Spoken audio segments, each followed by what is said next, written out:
네, 바로 하겠습니다. 네, 바로 또 하겠습니다. 시간 관계상 이게 원래 다른 데에서는 이거 하나 가지고 길게 두세 시간 동안 하는데 지금 제가 구미는 또 워낙 멀리서 오기도 하고 좀 최대한 압축적으로 좀 전달해 드리려고 지금 바로 2부로 넘어가도록 하겠습니다. 괜찮으세요? 네네네, 바로 넘어가도록 하겠습니다. 제가 지금부터 하려는 거는 이제 지금 제가 영어와 입시의 어떤 연결고리나 상관관계에 대해서 설명을 나름 드린 건데, 그거를 또 좀 더 체계적으로 이해를 하시려면 지금 입시가 어떤 흐름인지를 좀 아셔야 하니까 그거를 위주로 좀 말씀을 드릴게요.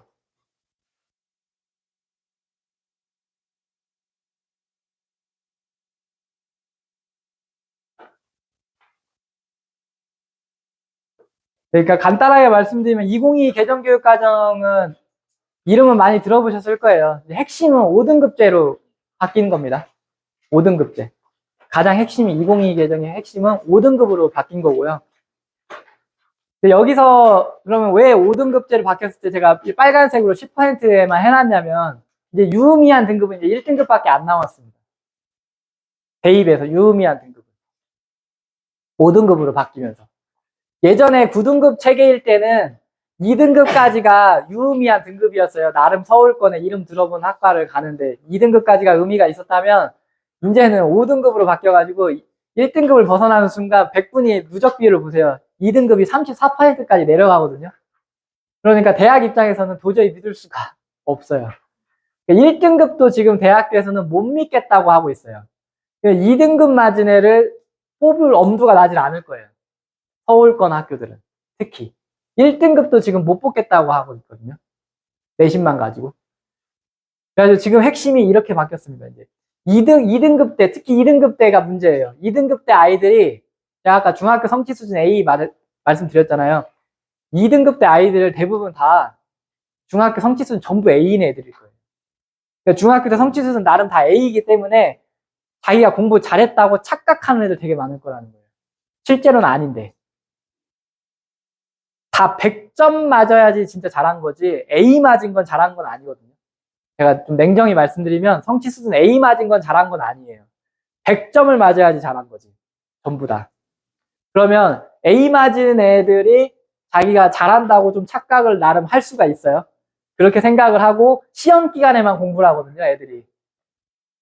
이게 절대 해서는 안 되는 행동입니다. 지금 중학생 애들, 그러니까 저는 그래서 이 설명회를 그래서 중학생 애들 대상으로 하는 게 지금 중학생의 아이들이 가장 바꿔야 하고 간과하는 거는 내신 기간에만 공부하는 습관을 완전히 버려야 합니다. 지금 중학생 애들은 3년 내내 예전 90년대에 고등학생들이 하던 방식으로 공부해야 합니다. 그게 제가 꼭 말씀드리고 싶은 점이에요. 실제로 고등학교 와가지고 고3 애들은요, 공부할 게 없어요. 그리고 실제로 공부도 안 하고 대부분 학교도 많이 안 나와요. 부모님들이 이해를 못 하시거든요. 왜 고3 애들이 대학생처럼 지내냐고? 그거는 부모님이 입시를 모르시는 거예요. 지금 고3은 대학생처럼 지내는 게 맞아요. 애가 할 수 있는 게 없어요. 지금 고3에 일반적인 고등학교는 30명 중에 한 두세 명 말고는 수능이 필요 없는 애들일 거예요. 대부분. 특히 이 지방 지역은.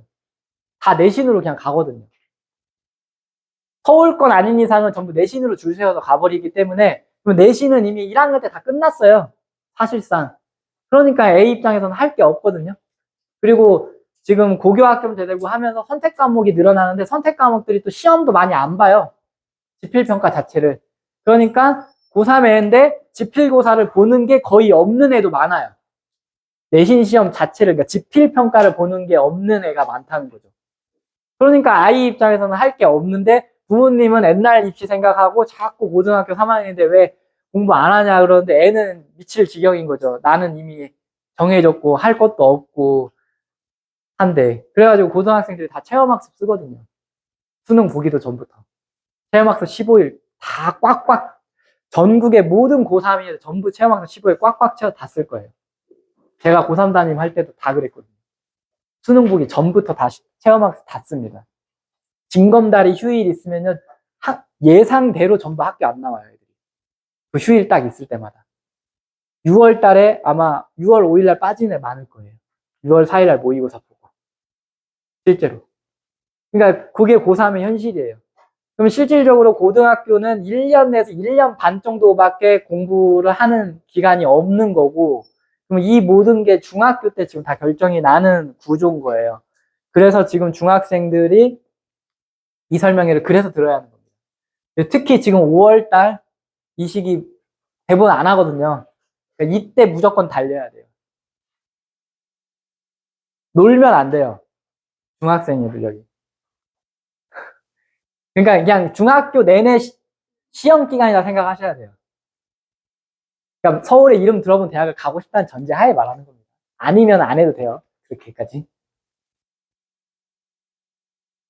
그 대학이 이제 내신 등급 못 믿겠다고 하면서 이제 다양한 요소 다 보겠다고 하고 있습니다. 서류도 보고 싶고 수능도 보고 싶고 면접도 보겠다고 해요. 이제는 전부 다. 대입 진학의 기초. 이제 가장 핵심은 이제는 더욱더 입시가 어떻게 바뀌었냐면 내신, 생기부, 기록, 수능 어느 거 하나 함부로 놓칠 수가 없게 됩니다. 그러니까 내신, 기록, 수능 어느 거 하나 놓으면 안 돼요. 그러니까 학생은 운동선수라고 생각하시면 돼요. 학생들은. 그러니까 자기가 뭘 선택하면 안 돼요. 그러니까 이런 생각을 하면 안 된다는 겁니다. 학생이. 고1 첫 시험을 보고 난 다음에 아 나는 내신이 좀 안 나왔네. 아 나는 그러면은 수능으로 대학 가야지. 아 나는 내신이 좀 안 나오니까 뭐 생기부 기록만 챙겨가지고 대학 가야지 라는 생각을 하면 안 된다는 거예요. 그냥 학생은 주어진 거를 끝까지 열심히 하는 거고요. 이 중에 뭘 버릴지는 나중에 고3 가서 6월달, 9월달에 원서 쓸 때 그때 하나씩 버리는 겁니다. 아, 나 2합 뭐 4, 5 맞춰야 하니까 뭐 영어랑 국어로 할 거야. 그러니까 수학은 버려야겠네. 뭐 이런 식으로 가는 건 고3 때 가서 하는 거고 1, 2학년 때는 내신이 안 나오든 잘 나오든 무조건 내신 기간에 내신 열심히 해야 하는 거고요. 평상시 수행평가 기간에는 수행평가 열심히 해서 생기부 기록 잘 챙겨야 하고요. 그 나머지 기간에는 늘 수능 공부하고 있어야 하는 겁니다. 근데 그 수능 공부를 하려는 그 기초 체력이 중학교 때 형성이 되기 때문에 그러니까 우리나라 교육과정이 또 양이 생각보다 많아요. 배워야 하는 것들이. 중학교에서, 사회과학 쪽에서 특히. 거기에서 결손이 중학교 때 생기면 그러니까 결손이 생긴다는 게 대표적인 게 뭐냐면 시험 기간에만 공부하는 거. 네, 시험 기간에 공부하는 건 공부하는 게 아니에요. 그게 무슨 공부예요? 미안한 얘기지만 시험 기간에 공부하는 게 무슨 공부예요? 당연히 그 정도는 해야 하는 거죠. 공부는 뭐가 공부예요? 평상시에 늘 하는 게 공부죠. 특히 중학생에도 5월 달 거의 안 해요. 학교에서 공부하는 게 거의 없을 거예요, 아마도. 이 기간에. 이때 부모님이 이제 잡아주셔야 하는 거예요. 근데 학원이랑 부모님이. 학교에서는 못 잡습니다. 학교는 잡을 수 없어요. 학교는 흘러가는 대로 가야 합니다. 왜냐면 요즘 애한테 뭐라고 할 수가 없잖아요. 5월 달에 왜 너 공부 안 해라고 할 수가 없잖아요. 뭐라고 안 하는 게 학교 선생님 입장에서는 편하거든요. 그러니까 뭐라고 안 합니다. 학교 선생님은. 굳이. 애한테 공부하라 마라 이런 말 안 해요. 특히 중학교에서는 더욱더 안 할 거예요. 근데 제가 중학교랑 고등학교 있으면서 느낀 가장 안타까운 점, 지금 입시를 저는 끝까지 겪고 왔기 때문에 느낀 가장 안타까운 중학교에서 느낀 점, 중학교에서 고등학생처럼 완전히 공부를 해야 하는데 전혀 그러지 않더라. 학교에서는. 그런데 걔 중에 30명 중에 한 2명 정도가 제가 영어 수업을 할 때 보니까 원서책을 막 보고 있어요. 원서를. 영어 책을. 좀 어려운 거를. 교과서 안 하고. 그럼 제가 기분 나빠했을까요? 아니요. 저는 알기 때문에 걔를 격려해 줬습니다. 그래, 뭐, 어디서, 학원에서 뭐, 가르치는 교재니? 네, 그렇다고 하더라고요. 교과서는 너무 쉽지? 네, 너무 쉬워요. 건방진 게 아니라 진짜 쉬운 거죠. 그래, 그거 열심히 봐. 저는 그렇게 얘기해 줬어요. 왜냐면 저 고등학교를 알기 때문에. 고등학교를 알기 때문에 중학교에서 그렇게 공부하는 게 맞아요. 걔가 정상적인 거예요. 입시 구조상으로 봤을 때는. 그런데 보통 중학교 분위기는 이러진 않을 거예요. 그냥 다 놀고 있을 거예요, 아마도. 특히 5월달. 그리고 6월달에 공부 좀 하다가 7, 8월에 또 확 놀고 9월달에 조금 하다가 10월달에 또 확 놀고. 지금 특히 중3이 그런 식으로 생활을 한다고 하면 고등학교 1학년 와서 모의고사 한 날 배 아프다고 합니다. 바로. 왜냐? 8시부터 5시까지 못 앉아 있는 거죠. 요즘 아이들이 가장 못하는 겁니다. 그러니까 부모님 때 당연히 하던 것 중에 가장 아이들이 못하는 게요. 개근을 못하고 그 다음에 못 앉아 있어요. 8시부터 5시까지 어떤 시험 문제를 풀면서 앉아 있지를 못해요. 대부분 아이들이.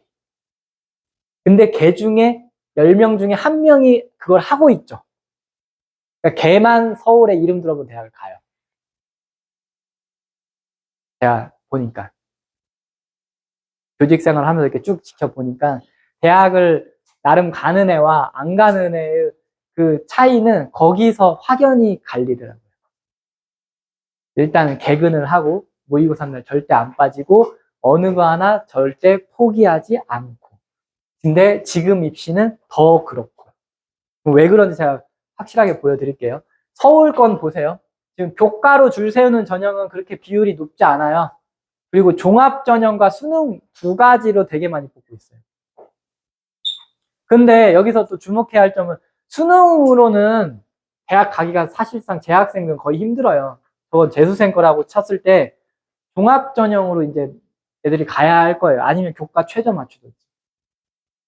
종합전형으로 대학교 잘 가려면 무조건 성적이 기본입니다. 그러니까 성적이 뒷받침되고 내신 기록이 따라오는 거예요. 그러니까 만약에 여기 대구, 경북 이쪽에서 가려고 하면은 그렇게 안 해도 돼요. 다 내신으로 줄 세워요.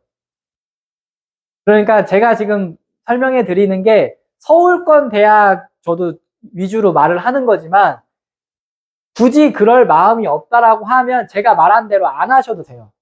그렇게까지는 안 하셔도 돼요.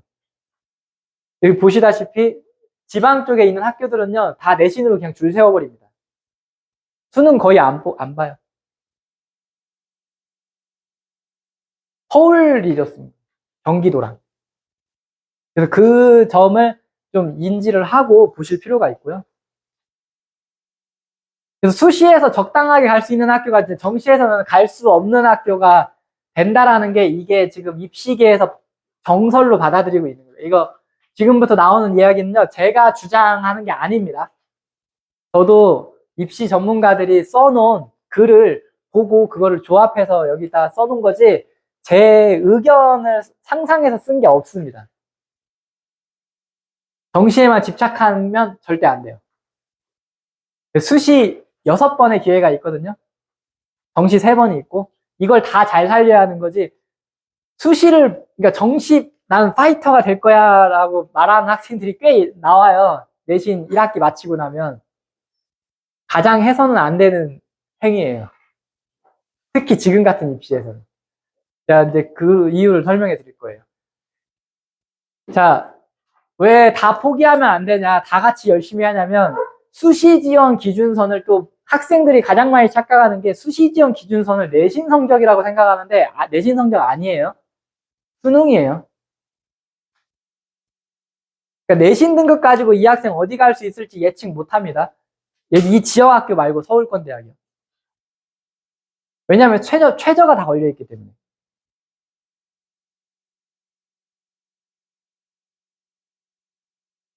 교과 전형의 흐름을 제가 좀 간략하게 말씀을 드리면 요즘 교과 전형의 흐름은 이제 내신으로 줄 세우는 것도 있지만 서류도 되게 많이 봅니다. 서류도. 이제 다음 넘어가시면 아마 그거 나와 있을 건데요. 여기 보시면 대학교들이 지금 다 서류도 많이 보고 있음을 알 수 있어요. 근데 예를 들어서 경희대에서 서류 30을 보거든요. 그런데 이거 이렇게 오해하시면 안 돼요. 내신이 70% 70%고 서류가 30이니까 아 내신이 비중이 훨씬 높네라고 착각하시면 안 돼요. 그게 착각이에요.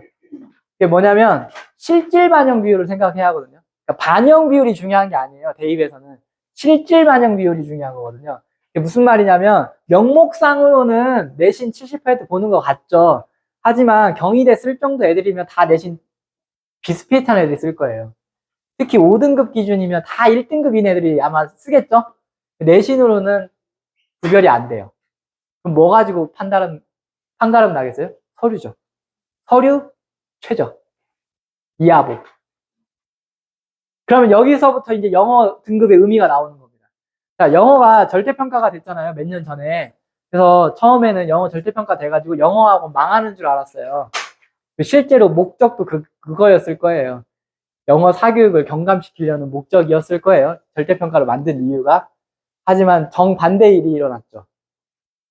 그러니까 뭐냐면 정책을 만들 때 항상 깊이 있게 생각을 해야 하는데 깊이 생각을 안 한 거예요. 그게 뭐냐면 입시가 수시 정시로 나눠져 있고 지금 재학생들은 수시 중심으로 간다는 걸 간과한 거예요. 최저가 걸려 있고 정시 기준으로는 상당히 약화된 게 맞아요. 절대평가가 돼서 정시 기준으로는. 그런데 수시 기준으로 보니까 영어 절대평가된 게 신의 한 수가 되어버렸습니다. 어학원한테는. 특히 이런 학원한테는. 왜냐하면 재수생이 수능 등급을 다 가져가는 상황에서 절대평가인 영어를 버리고 최저를 맞추기가 너무 어려워진 거예요. 애들 입장에서. 그래서 제가 10년 전부터 학교에 있었지만 단 한 명도 영어를 버리고 최저를 맞추는 걸 본 적이 없어요. 바보 같은 거죠. 이하 뭔데요. 영어를 버리고 국어 수학으로 맞추려고 해봐요. 쉽지가 않다니까요. 고려대를 가고 싶은데 3합 7인데 영어를 버리고 국수탐으로 7을 맞출 수 있는 재학생은 없을 거예요. 상식적으로 생각해봐도 없을 것 같지 않아요? 없어요. 실제로도 없어요. 그러면 대부분은 성과를 어떻게 내냐. 영어를 1등급 맞고 뭐 국어 수학 3, 맞아서 고려대를 간다든지 이런 식으로 지금 학교에서 성과를 내고 있어요. 대부분. 그러니까 일단 영어가 1등급 나와 안 나와 이제 이걸 보는 거예요. 그러니까 서울의 최상위권 대학 서울연고대 가고 싶어. 서울대도 3합 7이에요. 그러면 얘 이제 서울대가 지균이라고 해서 2명씩 학교마다 추천할 수 있잖아요. 그럼 거기서 이제 핵심적으로 보는 게 얘 영어 모의고사 1등급 맞아 안 맞아요. 영어 모의고사 1등급 안 나와? 그럼 3합 7 안 될 텐데. 그래서 실제로 구미 지역은 그 정도는 아닐 수는 있는데 일반적인 다른 지역은 서울대 지균 2장씩 쓸 수 있음에도 불구하고 2명씩 쓸 수 있음에도 불구하고 애들이 안 쓴다고 해요. 3합 7 못 맞추겠다고. 그래서 부모님들한테 제가 말씀드렸던 것 중에 이 학교가 실적이 좋은 학교인지 안 좋은 학교인지 알아보는 가장 좋은 방법이 서울대 지균으로 2명씩 꼬박꼬박 보내는지, 근데 여기보다 더 좋은 학교는 일반 전형으로 서울대를 보내는지 이걸 보면 확실히 알 수 있거든요. 그리고 이제 정시로 뭐 의대를 간다든지. 구민은 어느 정도 잘 하니까 약간 예외일 수는 있어요. 근데 일반적인 학교들 같은 경우는 서울대 지균 2명을 채우지를 못해요. 대부분. 애들이 못 써요. 그 학교 내신 1등인데 영어가 2, 3등급 나와가지고 3합치를 못 맞추겠다고 안 써요. 못 쓴 거죠. 근데 제가 알기로 지금 원장님이 가르치고 있는 학생 중에도 서울대를 노리는 애가 있는데 그 학생의 가장 큰 특징은 영어가 1등급 나오는. 맞죠? 예, 영어 1등급. 예, 이번에 5월달 모의고사 진짜 어려웠는데도 그것도 1등급 맞았다고 하더라고요. 이 학생은 서울대 3합7은 아마 쉽게 맞출 겁니다. 크게 문제가 되지 않는.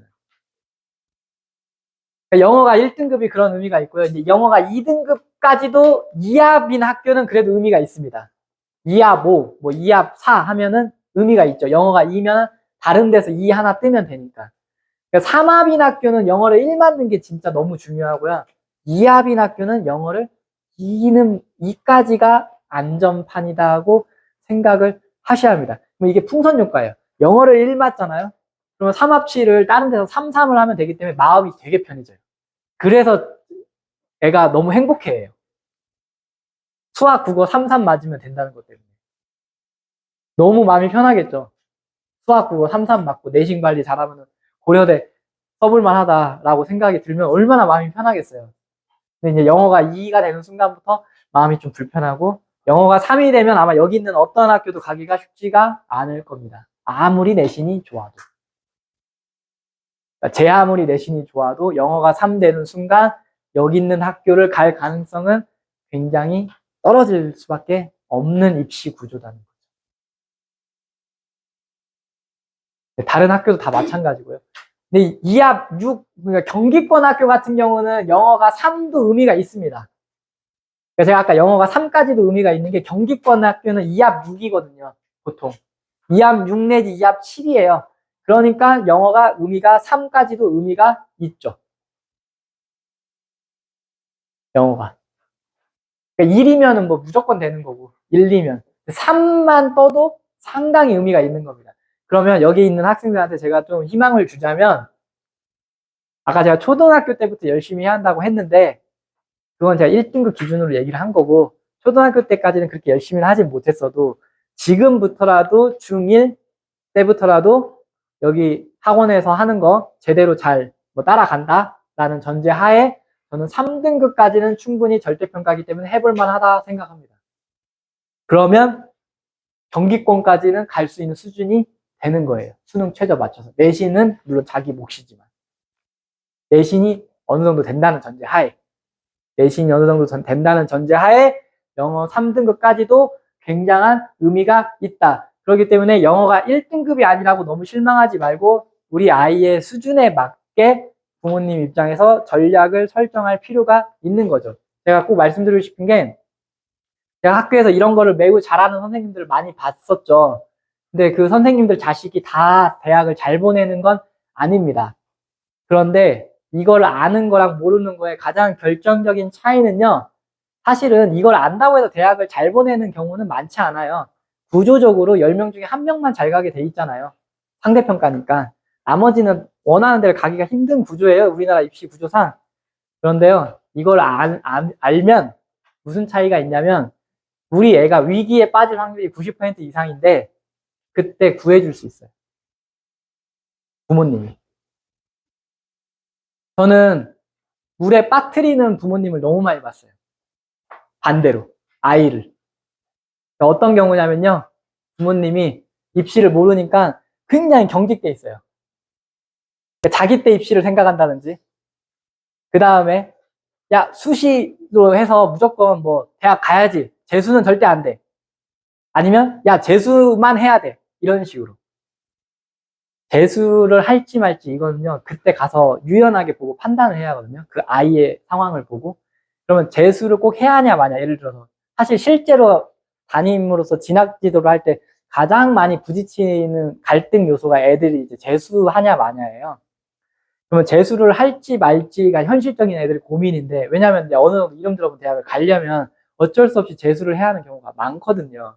근데 부모님이랑 같이 상담 오면 부모님이 애를 물에 빠뜨려요. 바닷속에 던져버려요. 부모님이 입시를 모르니까 뭐가 안 된다고 하는 거야. 뭐 돈 든다고 안 된대요. 근데 애는 제가 볼 때는 재수해야지 원하는 대학 갈 것 같아요. 얘는. 지금 상황에서 도저히 안 돼요. 내신으로 어떻게 안 되고. 근데 최저 맞춰서 어떻게 하면 될 수는 있을 것 같아요. 근데 부모님이 너무 경직된 사고를 하는 경우가 너무 많아요. 반대인 경우도 있죠. 재수를 하면 안 돼요. 최저도 안 될 것 같아요. 근데 부모님이 뭐 야, 3합 8, 뭐 과탐 지금 5등급 맞고 있는데 뭐 한 2, 3, 탐구니까 2, 3개월 하면 2등급까지 올려가지고 한번 해보면 되겠지. 자기 자식만 공부한다 생각하는 거예요. 그것도 되게 잘못된 생각이거든요. 그러니까 부모님들이 자기 자식만 보기 때문에, 야, 우리 애가 이 정도 하니까 막 다 자기 자식 안쓰럽고 하니까 열심히 공부한다 생각을 하지만, 사실은 저는 객관적으로 볼 때는 대부분 아이들은 공부 열심히 안 해요. 공부 열심히 하는, 제가 볼 때는 100명 중에 1명 정도? 그 외 나머지는 다 안 해요. 제대로 하는 애 거의 없어요. 제대로 하는 애는 대부분은 안 해요. 그러면은 걔네들은 거기에 맞게 그냥 대학을 어느 정도 또 가긴 가야 돼요. 부모님이 너무 과대평가를 한다든지 너무 과소평가를 한다든지 이런 경우가 너무 많다는 거죠. 둘 다 되게 안 좋은 거예요. 둘 다. 근데 잘 아시는, 학교에서도 잘 아시는 선생님들 같은 경우는 자기 자식에 대해서 냉정하게 판단을 해가지고 위기에 빠지면 구해주고 돈을 써야 할 때는 확실하게 돈을 쓰고 그렇게 하신다는 거죠. 그 지점입니다. 그래서 여기 설명회가 있는 거예요. 이걸 안다고 다 좋은 대학을 가는 건 아닙니다. 하지만 위기에 빠졌을 때 구해줄 수 있어요. 이걸 알면 이제 관점이 있는 거잖아. 아, 영어를 3등급 맞는 게 이 정도 의미가 있는 거다. 2등급을 맞는 게 이 정도 의미가 있고 1등급을 맞는 게 이런 정도 의미가 있으니 지금 내 애가 이 정도에서 이 정도까지 지금 남은 시간이 3년 안에 그러면 수능에서 2, 3등급 정도 맞을 수 있는 현실적인 가능성이 얼마나 있는지 없는지를 생각해 볼 수 있고 이런 관점을 가지고 여기 원장님이랑 뭐 상담을 할 수도 있는 거고 그러니까 상담을 할 때도 부모님이 오셔서 상담할 때 부모님이 관점이 없으면 상담이 안 돼요. 이상한 소리를 많이 하시기 때문에. 자꾸, 나 때는 뭐 이랬는데요. 뭐 이런 말 하신다든지, 이제. 그게 제일 문제예요. 제일 상담이 어려운 학부모님이 공부를 어느 정도 하셨어요. 공부를 어느 정도 하셔가지고 대학을 어느 정도 가시었고, 어느 정도 좋은 직장에 다니시는 경우예요. 근데 입시를 모르는 경우. 가장 말이 안 통합니다. 죄송한데, 이게 아버님 한 분 계시긴 하지만, 아버님 중에 그런 경우가 되게 많아요. 그래서 아버님들이 좀 들으실 필요가 있어요. 그러니까 부모님들이 특히 아버님들이 돈을 써야 할 때와 안 써야 할 때 이게 구별을 못 하는 거예요. 그러니까 뭐냐면 제가 좀 말씀드리면 저도 애가 있어요. 한 명이. 저 초등학교 2학년이거든요. 애가. 지금 돈 제일 많이 써야 한다고 생각합니다. 그러니까 지금 입시 구조에서는요. 초등학교 때 돈을 제일 많이 써야 돼요. 그리고 고등학교 가면 갈수록 돈을 쓸 게 없어요. 굳이. 인강 빼고요. 인강은 별로 안 비싸니까요, 요즘. 그러니까 고등학교 가가지고 2, 3학년 가가지고 돈을 막 많이 쓰는 건 좀 이상한 거예요. 무슨 컨설팅 받는다고. 그럴 필요가 굳이 없거든요. 애가 어렸을 때부터 잘 해왔으면. 특히 진학에 관해서는요. 이런 진학에 관련된 거는요. 학교를 따라갈 수가 없어요. 절대로 사교육이.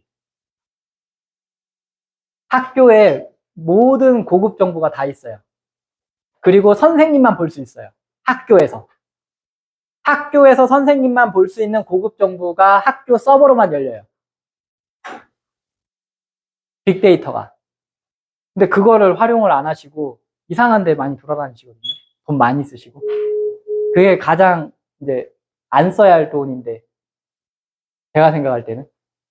그리고 초등학교 때 놀아야 한다 생각해가지고 돈 안 쓰시는 경우 많죠. 특히 아버님들이 막 그렇게 말씀 많이 하신다고 하더라고요. 반대로 해야 합니다. 초등학교 때 다 시켜가지고 돈 제일 많이 써야 돼요. 영어 학원 보내는데 초등학교 때 막 3, 40만 원씩 왜 드냐고 막 이렇게 많이 말씀하시거든요.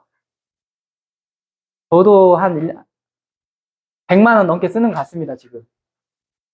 한 달에. 이것저것 시키다 보니까. 돈이 많아서 꼭 시킨다기보다는 그게 맞다고 보는 거예요. 저희 집에서 유일하게 갈등이 발생하지 않는 부분이 그 부분인 거예요. 다른 것보다. 왜냐면 제가 이걸 알고 있으니까 저는 오히려 돈을 쓰라고 하죠. 지금 써야 한다, 돈을. 지금 돈을 아끼면 나중에 애가 갈 데가 없다. 반대로 하시는 분이 너무 많죠. 옛날 생각하시고. 초등학교 때 돈을 많이 아껴 놓으세요. 중학교 때도 많이 아껴세요. 고등학교 가서 돈을 막 많이 쓰려고 하세요. 특히 고3 때. 이미 다 끝났는데. 이미 다 끝난 상황에서 내신도 다 결정된 상황에서 몇백만 원짜리 상담 받으면 뭐예요? 아니 암이 한 8, 90% 진행됐는데 아무리 좋은 의사 만난다고 해도 병 못 고치잖아요. 초등학교 때부터 몸 관리 잘해야지. 그러니까 그 지점을 말씀을 드리고 싶어요, 저는. 그게 가장 중요한 겁니다. 그래서 이런 부모님의 관점이 너무나 중요해요.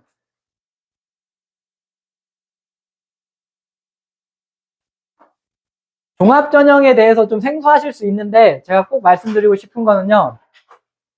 객관식으로 뽑는 게 공정하다고 생각하시면 안 됩니다. 부모님들이 가장 이런 하소연을 많이 하세요. 실제로 저한테도 이렇게 상담 부탁하시는 분들이 꽤 있어요. 막 아는 지인분들이. 얘기하다 보면 왜 이렇게 입시가 복잡하냐고 하면서 그냥 수능 봐가지고 줄 싹 세워서 뽑으면 너무 간편할 것 같은데 라고 말씀을 많이 하시는데 그게 공정한 게 아닙니다. 잘 생각해 보세요. 우리나라 입시는 수시든 정시든 둘 다 공정하진 않습니다. 제가 엄밀히 말씀을 드립니다. 정시도 되게 불공정해요. 좋은 대학 가기 위해서 유명 땡땡 재수학원을 다녀야 하고요. 거기 숨만 쉬는데 한 달에 300에서 500만 원 들어갑니다. 숨만 쉬고 그냥 생활하는 데만, 먹고 숨 쉬고 하는 데만 300에서 500 이상 들어갑니다. 교재 사고 하는데. 그건 돈 있는 사람만 시킬 수 있는 거 아닌가요? 재수도. 정시도 공정하지 않고요. 실제 데이터로 봐도 강남 상구에서 다 가져가잖아요. 서울대, 연고대도 보면. 제가 볼 때는 그나마 지금 지방 쪽에 있는 특히 학교들이 실적을 내는 건 종합전형이에요. 구미도 마찬가지입니다. 구미도 실적을 내는 건 종합전형이지 정시로 애들을 그렇게 막 보내는 건 아니라는 거죠. 그래서 이 종합전형에 대해서 부모님들이 좀 이해하실 필요가 있고 학생들도 좀 이해하실 필요가 있어요. 그래서 이제 뭐 서울대에서 종합전형의 정의에 대해서 이제 성적만으로 그러니까 뽑을 수가 없다는 게 핵심입니다. 성적만으로. 그러니까 부모님들 그 회사 사람 뽑는 거 생각하시면 될 것 같아요. 회사 다니시잖아요. 회사에서 사람 뽑을 때 혹시 성적으로 줄 세워서 뽑나요? 그런 회사 있나요, 혹시? 성적으로 딱 줄 쫙 세워가지고 1등부터 차례대로 이렇게 뽑는 회사가 있나요? 제가 볼 때 그런 회사 없을 것 같은데. 보통은 그렇게 안 뽑죠. 일단 서류를 한번 보긴 보지만 그 다음부터 막 면접도 보고 이것저것 다 따져가지고 종합적으로 따져가지고 우리 회사에서 충성을 다할 앤지 아닌지 따져가면서 뽑지 않나요? 종합전형이 그거라고 생각하시면 됩니다. 철저하게. 그러니까 우리 대학에 충성할 수 있는 애가 누군지를 뽑고 싶은 전형이 종합전형이에요. 그러면 잘 생각해 보시면 대학 입장에서는 당연히 수능으로 뽑고 싶겠어요? 종합전형으로 뽑고 싶겠어요? 종합전형으로 뽑고 싶죠. 그런데 지금 현재 상황 자체가 일시적으로 되게 비정상적인 상황인 겁니다. 수능으로 40% 이상 서울권에서 뽑고 있는 게. 그게 무슨 사건 때문에 그런 거잖아요. 아마 아시는 그 사건이. 그 사건 때문에 일시적으로 종합전형이 늘어나고 있다가 잠깐 제동이 걸린 것 뿐이고요. 다시 지금 그거 줄인다고 얘기 나오고 있어요. 그거 제한 푼다고. 40% 이상 제한 푼다고. 그러니까 그게 한동안 되게 강력했거든요. 최근 몇 년간. 그런데 이제 40% 제한 이제 풀릴 거예요. 풀릴 수밖에 없어요. 대학교에서 강력히 요청하고 있거든요. 종합전형 늘리게 해달라고. 교수님들 입장에서는 무조건 종합전형으로 학생을 뽑고 싶어 해요. 저도 대학원 다녀봤지만 그 마음이 이해됩니다. 왜냐? 종합전형으로 들어온 애들이 가장 충성도가 높대요. 교수님 입장에서 봤을 때. 그러면 충성도가 높은 학생을 당연히 뽑고 싶지 정시로 들어왔다고 잘난 척하면서 다른 대학으로 가겠다는 애를 뽑고 싶어 하지는 않을 거예요. 그래서 종합전형이 결국에는 특히 이 아이들 시대는 무조건 대세가 될 수밖에 없는 겁니다. 기본적으로는. 근데 이게 공정하지 않은 게 아니라 잘 생각해보면 너무나도 합리적인 방식으로 뽑고 있더라는 거예요. 그거를 이해를 하셔야 돼요. 자, 이제 서울대에서 2028부터 이렇게 뽑겠다고 이미 발표를 했습니다. 서울대에서. 다면적으로 심층평가에서 일단 뽑겠다고 했고요. 종합전형으로. 이보다 더 중요한 사실이요. 정시에서도 이렇게 뽑겠다는 겁니다. 서울대에서. 정시. 정시에서도 수능으로 줄 안 세우겠다는 거예요. 보시다시피 교과 역량평가라는 거 40% 반영한다는 거예요. 한마디로 학교 성적 보겠다는 거예요. 정시에서 그러니까 수능 성적만 높은 애 걸러내겠다는 겁니다. 내신 포기하고 수능만 하네. 서울대부터. 서울대가 이렇게 하면 다른 데 따라 하겠죠. 즉 제가 말씀드리고 싶은 건 아까 내신 기록 수능 그래서 그게 다 중요하다는 거예요. 그럼 지금 고1부터 이렇게 도입됩니다. 그러면 지금 중1, 중3은 더 이게 심화될 거예요. 분명히. 근데 실제로 제가 학교에서 봐도요, 우수한 애를 잘 뽑고요. 근데 그보다 더 중요한 게 있어요. 재학생한테 압도적으로 유리하게 설계된 전형이 종합전형입니다. 이 지점이에요. 재학생의 합격 비율이 압도적으로 높다. 종합전형이. 그러니까 재학생한테 유리하게 설계된 전형이다 라고 생각을 하시면 됩니다. 그러면 상식적으로 재학생한테 이미 유리하게 설계된 학생부 종합전형이 있는데 이거를 걷어차고 정시만 하겠다는 게 합리적인 선택일까요? 네, 아닌 거죠. 너무나 상식적인 얘기인 거죠. 이건 제가 하는 얘기가 아닙니다. 학생부 종합전형의 대비 전략에서 진짜 학생부 종합전형이 뭔지 좀 이해하실 필요가 있는데 제가 좀 넘겨보면은 이제 새로운 평가 요소 해가지고 학업 진로 공동체 역량이라고 나오거든요. 보시면 이제 학업 역량부터 한번 볼게요. 학업 역량도 이제 크게 세 가지로 나누거든요. 학업 성취도, 태도, 탐구력 이렇게 나눠요. 그럼 성취도는 쉽게 말하면 내신 성적 보는 겁니다. 내신 성적 보는 건데 또 하나 좀 중요한 점이 뭐가 있냐면요. 유난히 소홀한 과목이 있냐 없냐까지도 따져요. 이거 엄청 중요한 영역입니다. 그래서 제가 이거 중학교 때 이게 중요하다고 말씀드리는 게 뭐냐면 특히 중학생들 잘 들어야 돼요. 중학생들 그 부모님들 꼭 이거 지도해 주셔야 합니다. 국영수 위주로만 편식해서 공부시키면 안 돼요. 학교 수업. 중학교에서 기술 과정도 배우죠. 진로도 배우죠. 정보도 배우죠. 한문도 배우죠. 음악, 미술 다 배우죠. 이거 골고루 다 잘 참여하도록 하셔야 합니다. 그러니까 국영수만 난 열심히 들을게 이런 마음가짐 안 좋습니다. 되게 안 좋은 거예요. 그러니까 학교 수업에 전반적으로 다 골고루 참여할 수 있도록 중학교 때부터 연습을 시켜주셔야 돼요. 그래야지 고등학교 와가지고 이런 일이 안 생깁니다. 그러니까 뭐냐면 실제로 뭐 서울의 좋은 학교 같은 경우는 내신이 다 1등급인 애들만 쓰잖아요. 그런데 이런 애가 있는 거예요. 국영수 사과도 1등급이면서 다른 과목도 그 외 교과목도 전부 성적이 다 좋은 애가 있고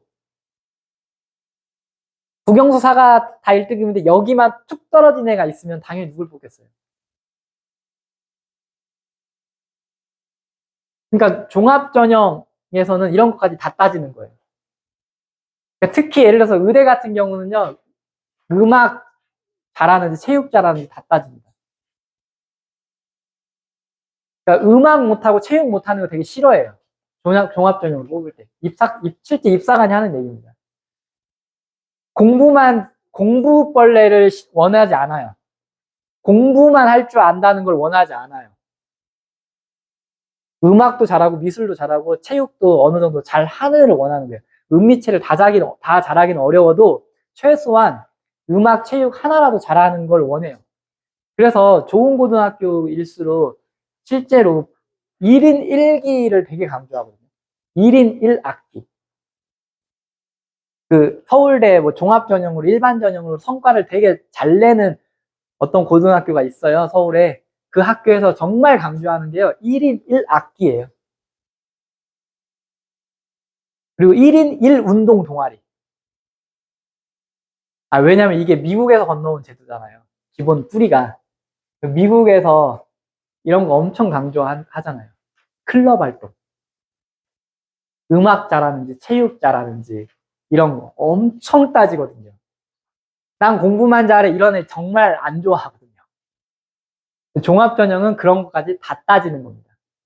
그러니까 생각해보면 이렇게 사람을 뽑는 게 합리적인 거 아닐까요? 사람을 뽑을 때. 회사에서 사람 뽑을 때 똑같잖아요. 좋은 대학만 나왔다고 될 일이 아니잖아요. 사람이랑 어울릴 줄도 알아야. 근데 그 어울리는 매개체로서 음악, 미술, 체육이 하나 중에 될 수 있는 거잖아요. 의대에서 그걸 따진다는 거예요. 음악 잘하는지 체육 잘하는지를 그렇게 따져요. 종합전형 뽑을 때. 다 공부 잘하는 애들만 모여 있으니까. 스트레스를 너무 많이 받잖아요, 애들이. 이때 건전하게 해소할 수 있는 그 능력을 따진다는 거예요. 네? 아, 네네네. 네, 어쨌든, 네. 네. 그러니까 대학에서 뽑을 때 이제 그런 것까지 보겠다는 거죠. 그리고 이제 학업 태도 같은 경우는 이제 그냥 우리가 상식적으로 아는 그겁니다. 수업 시간에 잘 듣는 거. 그겁니다. 딱 어렵게 생각할 거 없습니다. 근데 이게 요즘 애들한테 너무 어려운 거예요.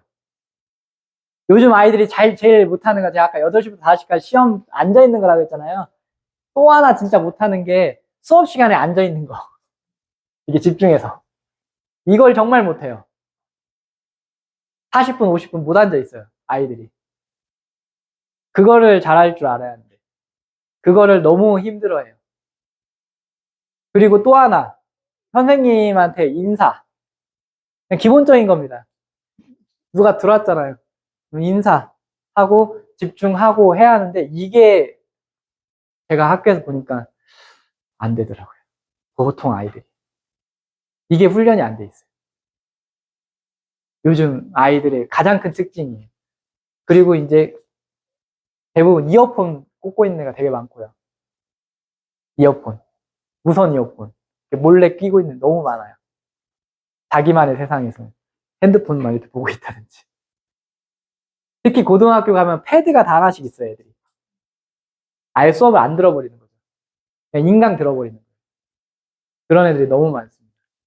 그런 애들을 생기부 기록이 좋을 리가 없겠죠. 그럼 그런 애들 걸러내는 전형이 종합전형인데 그게 공정한 거지 않을까요? 그런 애들 걸러내야지 않을까요? 그렇게 수업 시간에 선생님 무시하고 자기 멋대로 하는 애를 걸러내도록 설계된 건데 이게 맞다고 보는 거죠. 지금 교육계에서는 이미 이게 합의가 다 된 거예요. 이게. 이렇게 뽑아야 한다는 거예요. 그냥 일시적으로 정시가 좀 늘어났을 뿐인 거고 이렇게 뽑아야 한다는 거는 그냥 다 합의가 된 겁니다. 부모님들 생각하시기에도 그러지 않을까요? 선생님 무시하고 수업 무시하고 자기 멋대로만 하는 애가 대학을 잘 가면 안 되잖아요. 근데 정시는 그런 애가 잘 갈 수도 있어요. 정시로만 줄 세우면. 그럼 그런 애가 대학 가서도 똑같이 그럴 거 아니에요. 그러니까 교수님들이 그런 걸 못 받아들이는 거예요, 이제. 더 이상 그건 아니다. 우리가 교육에 그렇게 가면 안 된다. 라고 이제 판단을 내리신 거고, 저도 학교에서 그런 생각을 많이 했습니다. 그래서 공부만 잘한다고 생기부 기록이 좋지는 않습니다. 그러니까 공부 잘하는 건 필요 조건. 네, 당연히 공부를 잘 하고, 그 다음에 인성적인 게 뒷받침돼야지, 태도가 뒷받침돼야지 기록이 잘 나옵니다. 그 다음에 이제 탐구력. 이거는 이제 수행평가 하는 거랑 관련이 깊어요. 이제 수행평가가 있잖아요. 수업 시간마다. 보시면 요즘 애들 수행 지옥이라고 해가지고 진짜 수행평가 할 게 엄청 많거든요. 그런데 이게 그래서 제가 중학교 때가 왜 중요하다라고 하냐면 중학교 때는 철저하게 그러니까 고등학교를 연습하는 과정이에요. 그러니까 중학교 때도 수행평가가 있죠. 나름대로. 있죠. 중학교 때 수행을 잘 못하는 애가 고등학교 와서 잘할 수가 없어요. 고등학교 수행평가를. 왜냐하면 양과 질이 훨씬 더 많아지잖아요. 양도 엄청 많아지고 질도 되게 높아지죠. 근데 이걸 연습하는 건 중학교입니다. 그러니까 초등은 아니죠. 초등에서 수행평가를 연습하는 건 아닌 것 같고 제가 볼 때는 중학교부터 이제 시작이 된 거거든요.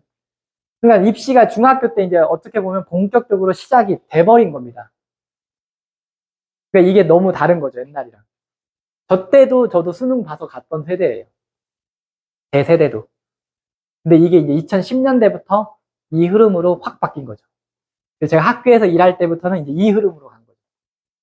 이 흐름으로. 근데 저도 처음에는 이거에 대해서 좀 의문을 품었던 건 사실이에요. 처음에는.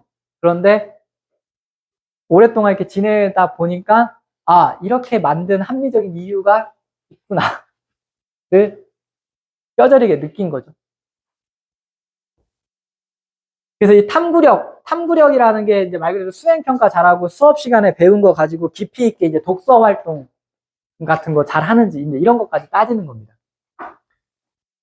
그 진로 역량이라는 거는 이건 너무 어렵게 생각하지 마시고요. 그냥 이것도 학업 역량이랑 연결되는 거라고 생각하시면 될 것 같아요. 그러니까 뭐 의대를 가야 한다고 해가지고 꼭 의대 맞춤형으로 뭐 생기부가 막 딱딱딱딱딱 짜여져 하고 뭐 이런 건 아닙니다. 이런 걸 원하지 않아요. 대학에서 그렇게까지.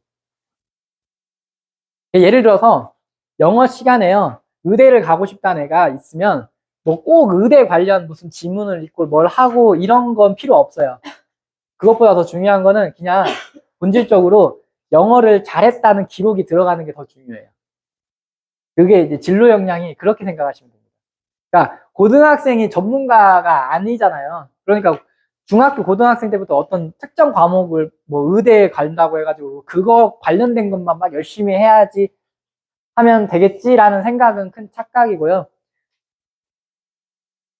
이것도 제가 쓴 말이 아닙니다. 그 책에 나와 있는 말이에요. 보통 교과 성적이 우선이다라고 나와요. 그래서 결국에는 성적이 제일 중요하다. 근데 성적이 중요한데 그냥 1등급, 2등급으로 딱 줄 세우는 게 아니라 이런 걸 다 따져보겠다는 거예요. 종합적으로.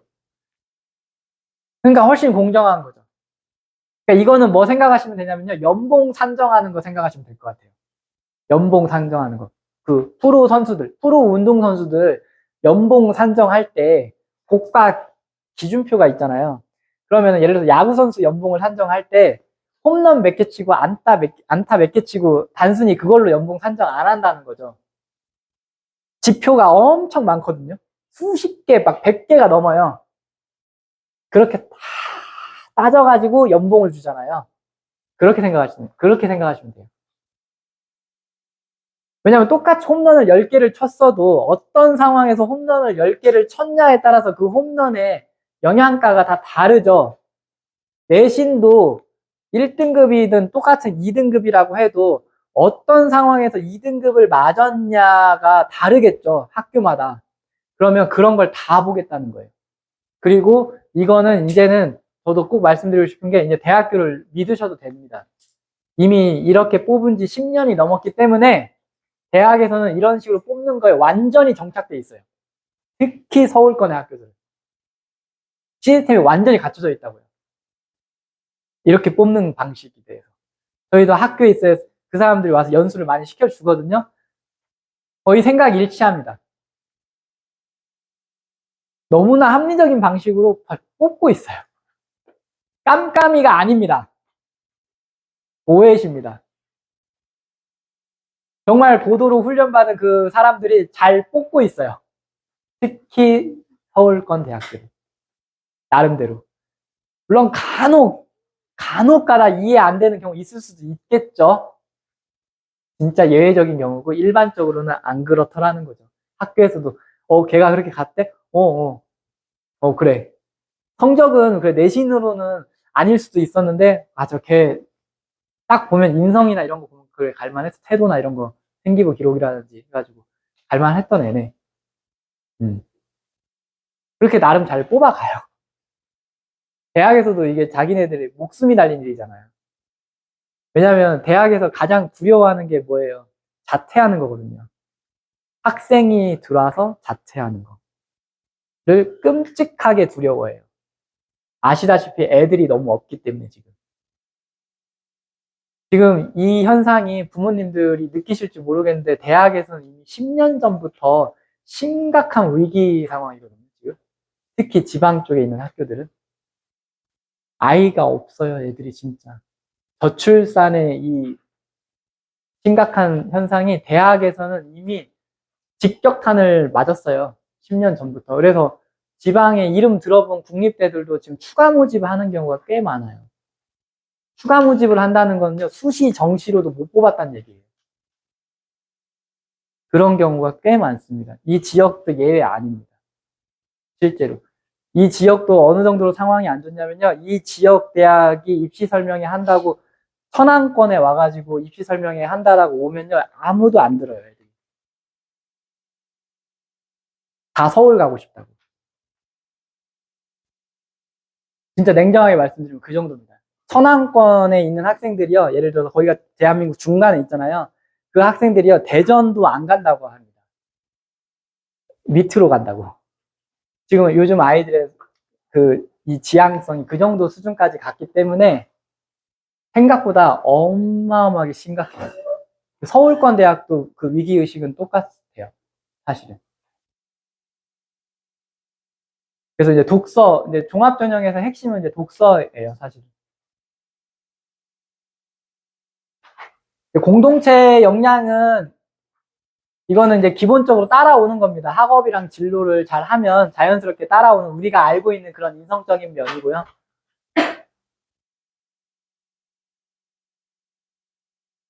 이제 제가 시간 관계상 좀 넘어가면은 종합전형 같은 경우는 대부분은 이제 서류로 뽑습니다. 그리고 최저가 걸린 학교가 많지는 않아요. 종합전형은 대부분은 서류로 뽑는다는 거. 근데 서류를 아까 뽑는 방식이 아까 제가 방금 설명드린 그런 방식으로 서류를 본다는 거죠.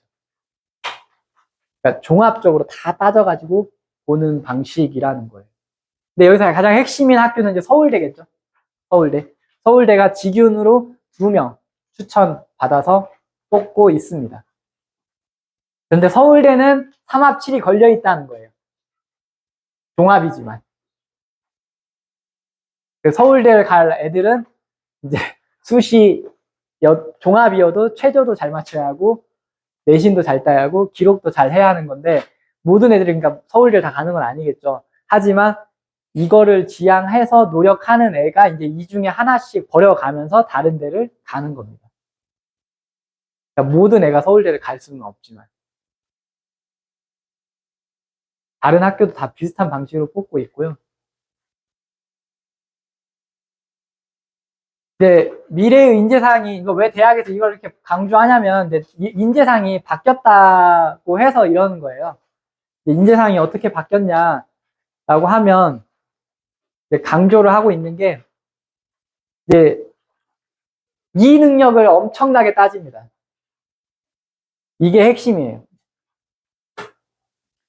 그러니까 창의적인 인재를 원한다라고 하는데 그 창의성도 나눕니다. 두 가지로. 그러니까 세상에 없는 뭔가 새로운 걸 막 생각하는 그 발산적인 창의성도 있지만 사실은 대학에서 학생한테 원하는 창의성은 발산적 창의성이라기보다는 수렴적 창의성입니다. 그럼 이걸 왜 원하냐면 가만히 잘 생각해 보시면 교수님들이 공부하는 방식이에요.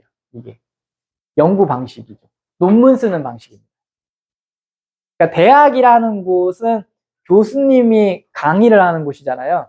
그 교수님의 사고방식과 최대한 일치가 되는 게 중요한데 교수님들이 논문을 쓰는 연구하는 전형적인 방식이 이거예요. 그 교수님이 쓰는 논문 보시면 주석이 되게 많이 달리잖아요. 모든 거에 다 자료, 출처가 다 있죠. 새로운 걸 주장하지 않습니다. 주장을 하면 누군가 주장했다는 근거를 다 달아 놓습니다. 그게 수렴적 창의성이에요. 쉽게 얘기하면. 그러면 학생 입장에서는 그럼 어떻게 제가 설명을 드릴 수가 있냐면 예를 들어서 교과서 배우잖아요. 이 교과서가 되게 중요해요. 교과서를 절대 무시하시면 안 됩니다. 그러니까 제가 아까 영어 교과서 쉽다고는 했지만 영어 교과서는 좀 쉽긴 쉬워요. 하지만 지금 다른 과목 제가 얘기를 해보면 다른 과목 교과서 내용 자체를 쉽다고 생각하시면 안 됩니다. 요즘 아이들이 또 강조하는 것 중에 하나가 교과서를 안 읽어요. 시험 기간에.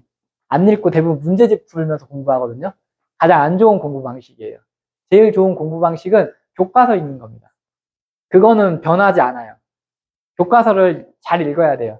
근데 그냥 읽는 게 중요한 게 아니고 교과서를 여러 번 읽은 다음에 당연히 숙지하고 그 다음에 중요한 거는 교과서를 통해서 내가 뭘 더 관심 갖는지를 생각을 해야 돼요. 그게 호기심이에요. 그 다음에 뭘 관심을 갖는지를 호기심을 갖고 찾아봐야겠죠? 그게 자료 탐색하는 겁니다. 근데 그 찾는 방식이 보면 교과서 뒤에 참고 문헌이 다 나와 있습니다. 교과서 한번 집에 가서 봐보세요. 중학교 사회교과서 이런 거 한번 봐보세요. 뒤에 보면 어떤 책을 더 읽으면 좋을지에 대해서 이렇게 부록이 나와 있거든요. 그러면 독서는 뭘 하면 좋으면 그걸 읽는 겁니다. 그러니까 단순하게 책만 읽으면 좋아요 라고 말하는 건 너무 무책임한 거고요. 그러니까 애한테 그냥 야 책만 읽어야지 라고 말하는 건 너무 무책임한 거고 전략을 알려줘야죠. 아이들한테는. 그러면 교과서 수업에서 배운 거랑 연계된 책을 읽는 게 제일 좋은데 그거에 대한 자료는 교과서에 뒤에 다 나와 있다. 그러면 그거가 생기부 기록으로 나중에 다 들어갈 수 있는 소재가 되는 거예요. 그걸 재조합하는 여러 가지 책을 읽고 그렇게 해서 나중에 고등학교 가면 이제 보고서 같은 걸 많이 써요. 대학교에서 리포트 쓰듯이. 그러니까 지금 고등학교는 대학교화가 됐거든요. 그래가지고 예전에 대학생들이 하던 방식처럼 수행평가 숙제를 되게 많이 해요. 학생들이. 그러면 그 사고의 흐름은 대학교 교수님들이 추구하는 그 흐름을 따라가야 하거든요. 그게 이거예요. 근데 이거에 대한 연습을 중학교 때 한다는 거예요. 수행평가할 때. 그리고 영어 같은 경우를 제가 영어로 말씀을 드리면 영어는 이제 원서 같은 걸 많이 읽는 거죠. 그 관련된 지식이 있는. 뭐 예를 들어서 여기도 있는데 역사 관련 뭐 영어 책 같은 것 있어요. 여기 이제 꽂혀 있기도 한데 더 스토리 오브 더 월드라고 뭐 이런 책이 있어요. 뭐 이런 책은 역사를 영어로 다룬 책이에요. 그러면 곧 중학교에서 역사를 배우잖아요. 그런 것들이 영어로 되어 있는 책 같은 게 있는 거죠. 그러면 영어는 이런 걸 공부하는 게 제일 좋은 겁니다. 콘텐츠가 확실히 있는 거. 어떤 주제가 확실히 있는 그런 지문을 영어로 공부를 하면 영어도 공부하고 사회도 공부하는 일석이조 효과를 누리는 거죠. 그런데 이제 영어는 교과서만으로는 이게 좀 한계가 있는 거고 그래서 여기 꽂혀 있는 이런 어학원 교재나 이런 책들을 많이 봐야 하는 게 그런 이유 때문입니다. 근데 이런 것들 학교에서 다 못하니까 그래서 이제 또 어학원의 도움이 필요한 부분이 또 있는 거고요. 그래서 이제 탐구력, 아까 저런 능력을 갖춘 애가 탐구력이 있다라고 대학에서는 판단을 하는 겁니다. 근데 이 탐구력이 있는 학생을 종합전형으로 뽑고 싶다는 거예요. 핵심적으로 말씀을 드리면. 탐구력이 있는 학생을 종합전형으로 뽑고 싶다. 네, 그겁니다. 그래서 학교 생활 기록을 통해 탐구력을 효과적으로 드러내는 방법은 이제 설계는 이건 선생님들이 해줘야 하는 영역일 거고요. 설계는. 그 다음에 이제 지식 습득이나 심화 확장은 학생이 해야겠죠. 이제 학생들이 이제 교과서를 통해서 지식을 습득한 다음에 심화 확장을 독서를 통해서 하는 거죠. 그러니까 어떻게 보면 학생부 종합전형으로 사람을 뽑는 게 너무 두려워할 게 아니라 기본에 충실한 애들을 뽑으려는 거기 때문에 어떻게 보면 그게 더 쉬운 걸 수도 있어요. 대비하는 게. 학교 수업 잘 듣고 관련된 독서하면 되는 거거든요. 이게 가장 중요한 거예요. 근데 이거 부모님 때랑 다른 거 있나요? 똑같지 않나요? 그렇게 해서 수능 공부하셨잖아요. 학교 수업 나름 듣고 뭐 인강도 들었을 수도 있지만 그때는 인강 없었죠. 90년대에는 그렇게까지. 2000년대 초반에 나왔으니까 보통. 네. 막 90년대에는 인강이 활성화되진 않았던 것 같은데 어쨌든 그 당시도 학원도 있고 다 했잖아요. 학교 수업이든 학원 수업 들으면서 심화된 예전 분들 그리고 독서 많이 해가지고 국어 딱히 공부 안 했는데 국어 잘 보고 이런 분도 많았잖아요. 예전에. 그 수능 보시던 시절에는. 그러니까 그게 유효한 겁니다. 그 공부 방법 자체는. 근데 그거를 좀 더 전문성 있고 정교하게 다듬어 주는 거예요. 지금 아이들한테. 교과서를 보시고, 그러니까 교과서를 보세요. 부모님들이 꼭. 지금 우리 애가 배우고 있는 교과서를 한번 봐보세요. 제발. 그걸 보시고, 거기서 독서 목록 뽑으세요. 그래가지고 그거 읽으라고 하세요. 어렵게 생각하지 말고. 중학교 때부터. 그리고 학교 알림이 사이트 가면 수행평가 뭐 하는지 다 공개된 거 아시죠? 그거 보세요. 학교 알림이 사이트 가서 우리 애가 어떤 과제를 보고 있는지를 아셔야죠. 부모님이 대신 숙제를 해주라는 게 아니라 부모님은 최소한 우리 애가 지금 이 시기에는 어떠한 숙제 때문에 힘들겠구나, 뭐가 많겠구나는 알고는 있어야겠죠. 그게 부모님이 저는 해줘야 하는 역할이라고 생각을 해요. 제가 생각할 때. 그래서 이게 아는 게 그래서 중요하다는 거죠. 학교 알림이 가서 교육과정 그 계획서 다 나와 있거든요. 저도 그거 가지고 찾은 거예요. 학교 알림이 뭐, 아까 학교 정보도. 거기에 다 나와 있습니다. 그러면 뭐 형곡 중에서 지금 2학년 애들은 뭐 배우는지 이런 거 아셔야죠. 수행평가. 그래야지 부모님 말빨이 씁니다. 애한테. 중2, 2학년 정도부터는요, 애들이 부모님하고 정서적 단절 되게 많이 해요. 이유는 간단해요. 엄마, 아빠가 모른다 생각해서. 근데 실제로 모르시기도 하고요. 대부분 다. 대부분 많이 모르시죠? 그런데 부모님이 딱, 너 삼합치를 하고 하려면 영어가 절대평가고 하니까 1등급이 중요한데, 서울권 대학 가려면, 그러려면 지금부터 이렇게 해가지고 이렇게 한다는 게 중요한 거고, 어학원 가서 상담을 받아보니 이러이러한 전략이 지금부터 필요하다는데, 그냥 아무 책이나 읽으라는 게 아니라, 엄마가 찾아보니, 교과서 뒤에 이런 책들이 있고, 너 수행평가를 1학기 때 이런 과목에서 이런 수행평가를 보고, 이런 수행평가를 보는 걸로 내가 알고 있는데, 어때요? 완전 말로 그냥 제가 다다다다다 부모님이 자식이라고 하면 저 이런 부모 어때요? 아, 숨 막히나요? 아니면 어쨌든 무시는 못 하겠죠. 그러니까 뭔가 말하면은 함부로 막 대들지는 못하겠죠. 막 대들 것. 뭐 그러니까 지금 네가 사춘기여서 그럴 수도 있긴 하겠지만 조만간에 엄마가 왜 이런 말을 하는지는 네가 알게 될 거야. 나는 그걸 다 알고 있기 때문에 입시를 나는 여러 번 쳐본 사람이랑 똑같거든. 매년 입시를 치르는 사람이야. 어떻게 보면. 너는 처음이잖아. 그러니까 너는 내 말을 좀 들을 필요가 있어. 하면서 이제 딱딱딱 전략을 잡아주면요. 애가 튕겨져 나갔다가도 아, 이거 엄마가 잘 알긴 아는데. 하면서 또 와요, 품에. 근데 계속 튕겨져 나가는 애들, 이제 저 상담할 때 아이들이 제일 많이 하는 말입니다. 아, 아빠 완전 꼰대예요. 아무것도 모르면서 맨날 공부만 하라고 해요. 아무 전략도 없이 그냥. 지금 내가 뭐 해야 하는지도 모르고. 이런 말을 엄청 많이 하거든요. 애들이 저한테 이제 오는 거죠. 왜냐. 제가 부모는 아니지만 제가 안다고 생각하고. 그러니까 딱 그건 것 같아요. 제가 볼 때는. 부모님이, 그러니까 뭐 너무 숨 막히게 그럴 필요는 없지만, 어느 정도 관점을 가지고 얘가 위기에 빠질 때마다 하나씩 이렇게 머리 딱 들어가지고 잡고 구해주고 하면서 돈 주고 먹을 거 주고 하면서 끌고 가는 겁니다. 부모님의 숙명이죠. 어쩔 수 없어요. 저도 내려놨습니다. 저도 2학년이라고 했잖아요. 제 말 안 듣습니다. 제가 뭐 하는지 몰라요. 근데 이거는 알아요. 아, 영어는 엄마보다는 아빠한테 물어보는 게 낫겠구나. 엄마는 영어를 잘 못해. 근데 아빠는 영어 좀 하는 것 같아. 그래서 결정적인 순간에는 하나씩 와서 물어봐요. 무슨 학원 숙제 하다가, 영어 학원 숙제 하다가요. 안 풀리면 엄마가 있다가 엄마를 내보냅니다.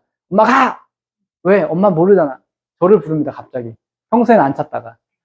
그래가지고 막, 무슨 뜻이야, 막. 그럼 저도 막 열심히 막 파파고처럼 알려줍니다, 막. 그런 다음에 또 다시 가라고 합니다. 그게 이제 부모의 숙명인 것 같아요. 어떡하겠어요. 부모가 신경 안 쓰면. 그렇죠? 네.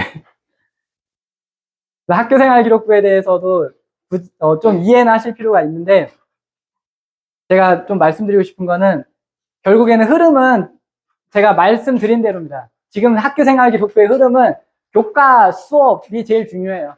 교과 수업 잘 들으면 생기부 기록이 자연스럽게 따라오게 만들어 놨습니다. 교과 수업을 잘 듣는 게 너무 중요하고요. 그래서 학교 생활기록부의 의미는 성적도 나오지만 교내 활동 참여를 통해서 학생의 역량이 다각도로 드러난다는 건 이제 좀 이해는 되시죠? 네, 그러니까 똑같은 말 계속 반복하죠. 이거 제가 하는 얘기 아닙니다. 계속 같은 말 나오고 있죠. 학교생활 충실히 해라. 실제 학교생활기록부는 이제 창의적 체험, 교과 세부 능력, 행동 특성 이렇게 나눠지는데요. 이제 사실 어느 거 하나 안 중요한 건 없어요. 다 중요한데 특히 양이 많은 게 교과 세부 능력이에요. 교과 세부 능력은 왜 그러냐면 이게 보시다시피 고등학교 제가 기준으로 좀 말씀을 드리면 고등학교 가면 한 학기 한 8과목에서 10과목 정도 듣잖아요. 그러면 교과 세부, 그러니까 대학 입장에서 지금 생기부 가지고 종합전형으로 학생을 뽑을 수 있다고 자신하는 가장 큰 이유가 뭐냐면 집단 평가가 가능하다고 믿고 있기 때문이에요. 그게 뭐냐면 학교 선생님이 최소 3년 동안 한 30명에서 40명의 교과 선생님이 얘를 평가를 할 수 있는 거거든요. 500자씩. 그러면 한 30명 이상이 얘에 대해서 어떤 일관된 평가를 한다고 생각을 해보세요. 그러면은 그거 믿을 수 있는 거지 않을까요? 그러니까 한두 명이 평가하는 거면 모르겠지만 한 30명 정도가 이 학생에 대해서 일관적으로 어떤 평가를 내리거든요. 선생님들이 서로 상의하고 쓰는 거 아니잖아요. 다 각자 쓴단 말이에요. 서로 대회비하고 누가 뭐 쓰는지 모른단 말이죠. 그럼 각자 자기가 학생에 대해서 고유한 평가를 다 내리는데 과목별로 한 30개에서 40개의 평가를 개별적으로 받았는데 일관되게 괜찮다라고 만약에 해요. 그럼 믿을 수 있는 거죠.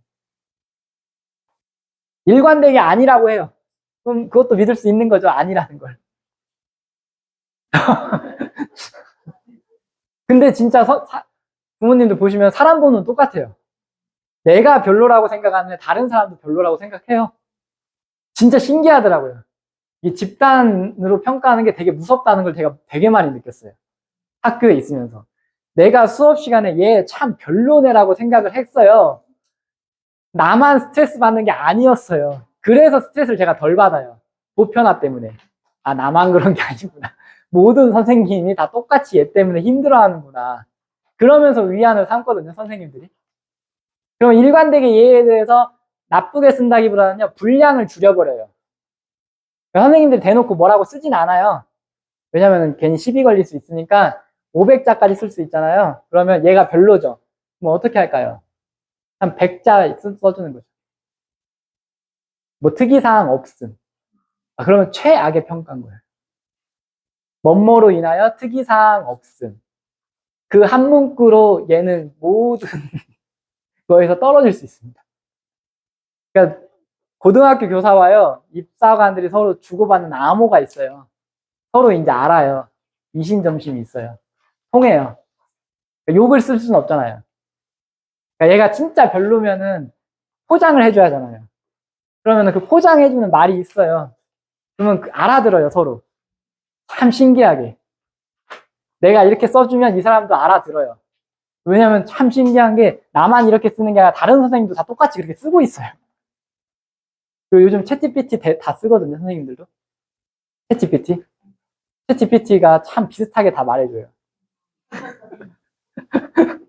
일관된 문구가 어떤 나와요. 그러니까 단어는 다른데 읽어보면 똑같은 이미지가 떠오르는 문구가 나옵니다. 참 신기하죠. 생기부가 딱 그래요. 그러니까 부모님들이 여기서 하나 걱정은 좀 덜 하실 필요가 있는 게 담임 선생님 한 명으로 결정되지는 않습니다. 물론 담임 선생님을 잘 만나는 건 너무 중요하긴 한데요. 담임 선생님이 설령 너무 마음에 안 든다 할지라도 그것 때문에 얘가 떨어지지는 않을 수는 있어요. 왜냐면 교과가 있기 때문에. 근데 여기에 담임선생까지 잘 만나고 애랑 합이 잘 맞아가지고 기록도 잘 나면 너무나 좋겠죠. 네, 그거는 뭐 어쩔 수 없고요. 근데 기본적으로는 애가 잘하면 선생님들도 어느 정도 다 잘 써주기 때문에 자기가 일단 잘하는 게 중요합니다. 그래서 이건 선생님들의 일정이기도 하지만 학생들도 이런 일정대로 계속 움직여야 돼요, 사실은. 3월 달에 모든 걸 다 발표하거든요. 어떻게 평가할 거야. 거기에 맞춰가지고 애들이 한 학기 동안 계획을 세우고 이제 4월 달에 내신 준비하고 5월 달에 또 생기부 관련 수행평가들이 많이 이루어집니다. 5월 달에 수행평가 할 때 생기부 기록 나오고 그 다음에 또 6월 달에 내신 준비하고 7월 달에 또 2차 수행평가 기록들이 다 이루어집니다. 그러니까 1년 내내 특히 고등학교는 계속 돌아갑니다. 이런 식으로. 계속해서. 그리고 수많은 아이들을 써줘야 하잖아요. 애 한 명당 써줘야 하는 게 3년간 치면 26,000자 정도 됩니다. 애 한 명당. 그러면 1년으로 치면 한 10,000자 정도 쓴다고 칠게요. 근데 애들이 반에 한 30명 있죠. 한 반만 해도 30만 자입니다. 선생님 입장에 써야 하는 게 아니에요. 그러니까 너무 바쁘겠죠. 물론 GPT가 잘 하고는 있습니다. 근데 다 쓸 수는 없거든요, GPT를. 또 사람이 해줘야 하거든요.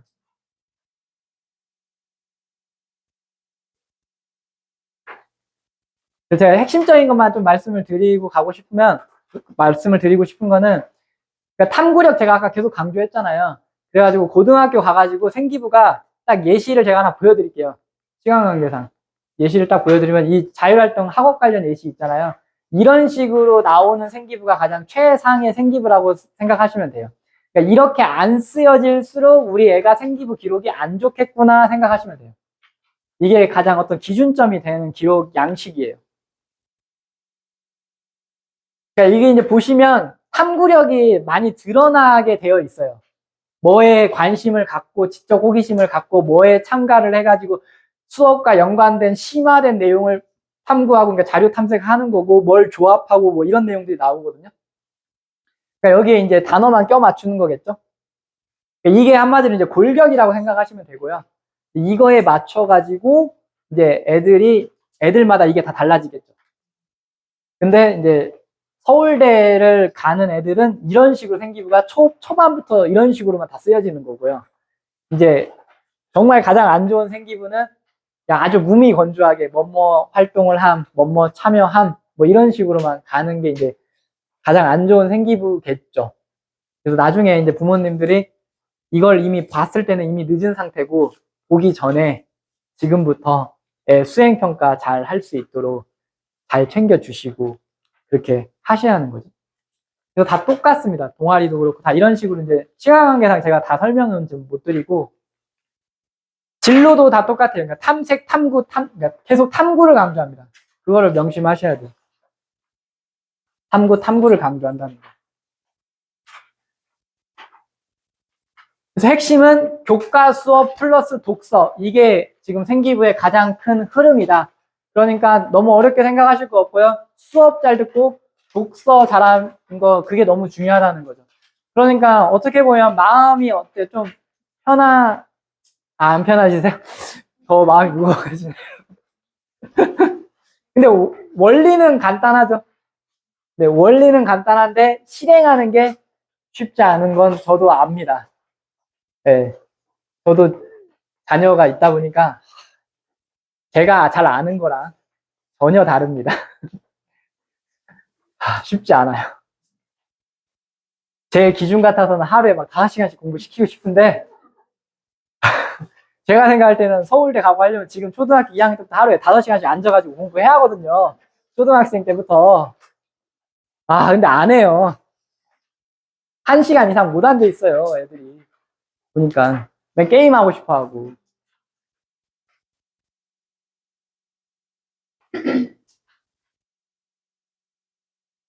네.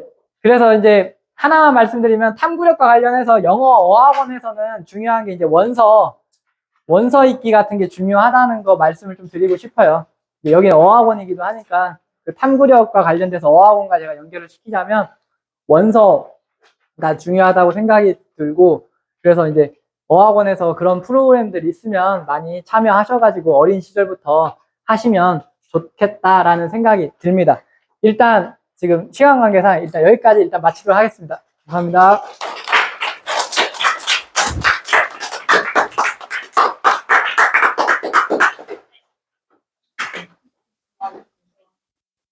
우리 학생들은 요청 문으로 나와서 가정 챙겨서 차 타러 내려가면 될 것 같아요.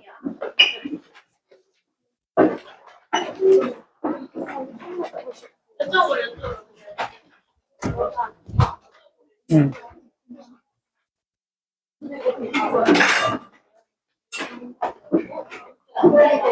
여기로 가져가세요. 네, 같이 가져가세요. 네, 같이 가져가세요.